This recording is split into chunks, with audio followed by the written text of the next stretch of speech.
Hey everybody, Kyle Sasser here, and it's everybody's favorite time of the month. That's right, market statistics time. These statistics are for Pinellas County for January 2022. Okay, so you're probably asking yourself, Kyle, it's March. Why are we looking at January statistics? Isn't there something that's a little more recent than that?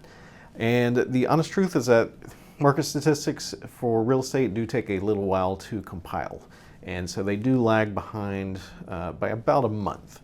So in February, end of February, we get the January numbers. End of March, we're going to get the February numbers. Other thing to know about these statistics is that they are year over year, not month to month, meaning that we are looking at January 2022 compared to January 2021. The reason why is because during the course of a year, there's a natural ebb and flow to the real estate cycle. So, for instance, whenever school is opening up or closing down, there is usually fewer houses for sale on the market. So it's not really useful to compare January to, say, December when everyone is doing holidays and stuff like that. It is more effective to look year over year, primarily because real estate usually moves pretty slowly, current trends notwithstanding. Real estate usually moves pretty slowly, and a year time frame is usually a pretty good indicator for where the real estate market is going. All right, so let's dive into these statistics for Pinellas County for January 2022. Total number of closed sales was 926, which was a drop of 2.1% compared to January 2021. Paid in cash, this one's actually kind of interesting, was up 18.6% to a total of 332. So if you take that paid in cash number and divide that into the number of closed sales, you will see that more than a third of all transactions now are cash. And those are not investors, those are people liquidating investment accounts or other properties or something and then purchasing homes with cash. Doesn't mean that you can't have a conventional loan accepted, because that also means that 66% of all transactions are still closing with a loan of some type. But it does mean that you do need to be mindful, and you do need to put together the correct offer to have a chance at having a conventional or FHA or VA loan accepted. Median sales price is up 29.3% to $400,000. That is almost a third. Home prices have almost gone up 1/3 in the last 12 months. That is absolutely insane. Average sales price is up 28.6% to $529,074. Dollar volume, which is a reflection of both that strong continued demand as well as that rising sales price, is up 25.9% to 489 million. Median time to contract is actually holding pretty steady. So there was a period of time where it was like 4 or 5 days on market. Currently, we're hanging around about 10 days on market, which sounds like things are slowing down a little bit, but honestly, my read on it is that people are taking big swings at big prices, and so things are kind of hanging around a little bit longer than they used to. Just so you know, like 2 or 3 years ago, that time to contract was like 25 days to 30 days. And that's more of a more calm real estate market. Number of new listings is actually holding pretty steady at 1,064 homes. So that is holding pretty steady compared to January of 2021. But the total number of active listings, is down 32.0% to 762. So we have the same demand as last year, but we have a third fewer houses, which has resulted in an increase of 30% in home values. And there's nothing in these stats that are telling me that that's going to change anytime soon. So if you've been thinking about selling, now is an amazing time to sell your house. Now, I do like to break this down by price point because there's a little bit of a difference between, the time frames for how a $1 million house sells versus how a $300,000 house sells. And it's also pretty telling for different price points. And honestly, I've been having to have some relatively difficult conversations with people looking in price points under $300,000. Mainly there's not too much in that price point. So I firmly believe that everyone should be able to buy a good house. Like, like don't think I'm dancing in the streets about this.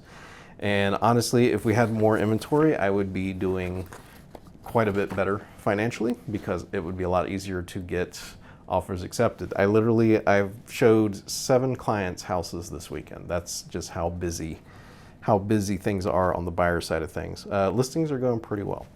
But so let's say that you're looking at a house, you're looking to try to buy a house in St. Petersburg for $200,000 or less. So in January 2022, there was literally only 40 homes for $200,000 and less. And those are definitely like project houses. And that is for the entire county. That is not just St. Pete or Clearwater. Like that is from Tarpon Springs all the way south. So 50 to 100,000, there was a total of 2. 100 to 150,000, there was a total of 9, which is a drop of 66%. 200 to $250,000, there was a total of 56 houses in the entire county that sold.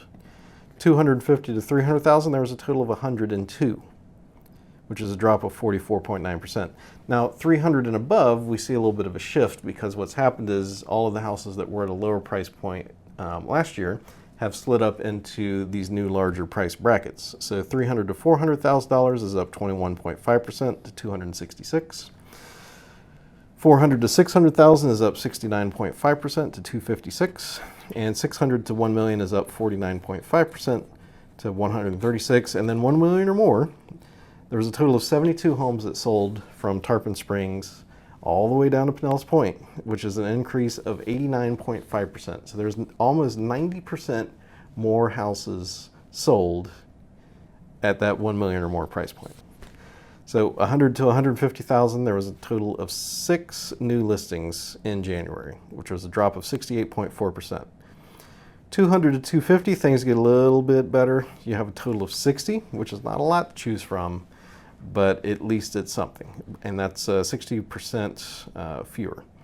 250 to $300,000, there's a total of 134, which was a drop of 32.3%.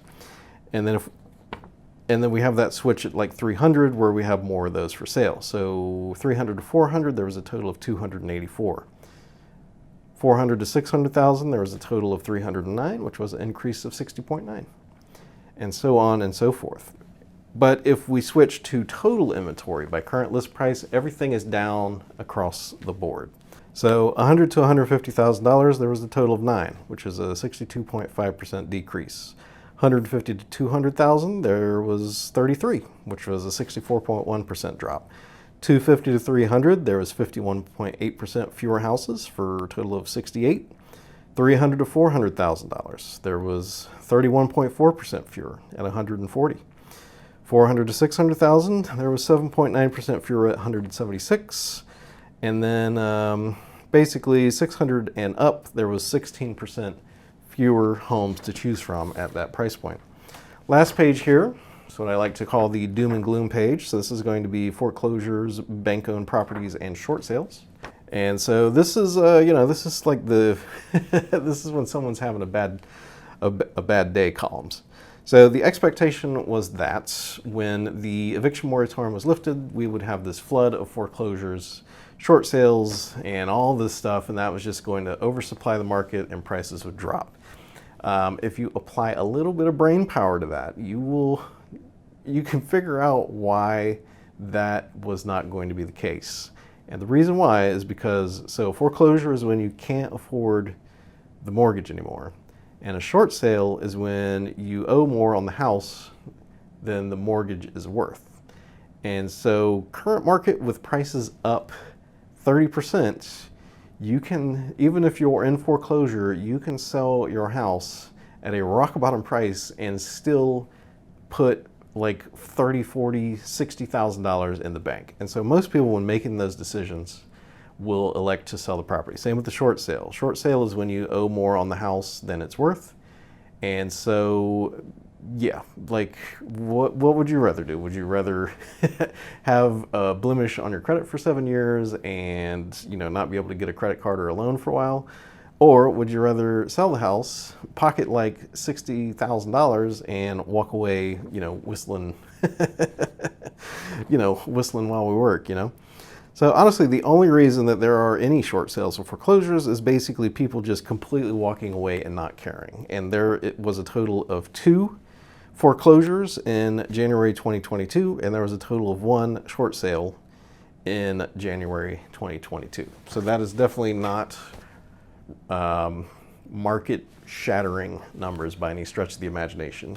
Usually previous years we hung around like 20 to 50. And so, yeah, that is literally just not nearly enough to have any impact on the market. To the point to which most agents don't even really know how to deal with a foreclosure or a short sale anymore. Like, that's how outside the norm that they are. All right, so let's wrap this up with a bow here. What are we looking at? So primarily, it's hard to buy a house right now.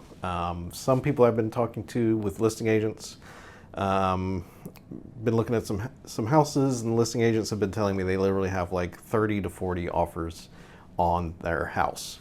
So if you're looking to buy a house right now, it is not impossible. But it is critical that you put together very aggressive offers and that you have a firm grasp of what the market is doing. Honestly, I am pulling daily stats again just to keep a pulse on the market because things are moving that fast. Because it is critical that you get the right advice to submit an offer that has a chance of winning. Whether it's cash, like just because you have cash doesn't necessarily mean that you're going to put a winning offer, because you could get beaten out by a conventional loan that is willing to go like $10,000 above the next highest asking price. It is very stressful is the word to describe it for all parties involved, to be honest. Now, how long is it going to last? Again, there's nothing in the statistics that indicate that there's any slowdown going on currently, and that's the monthly statistics as well as the dailies that I am pulling. There's been a little fluctuation. We actually had a really low spot a couple weeks ago. Like the second to last week of February was probably the lowest I'd seen. We were down to 400 total houses-ish, like 430. We bounced back from that a little bit. We're currently up in like the 600, 700s, but that is still way, way, way below where we really should be, which is, way above 1,000. So it's important that you choose to work with the right realtor. Obviously, I would love the opportunity to earn your business and your trust.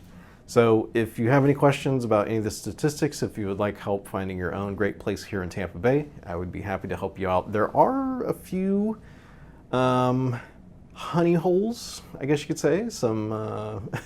There's some sections of Tampa Bay that are not quite as high demand as most of the single family home neighborhoods.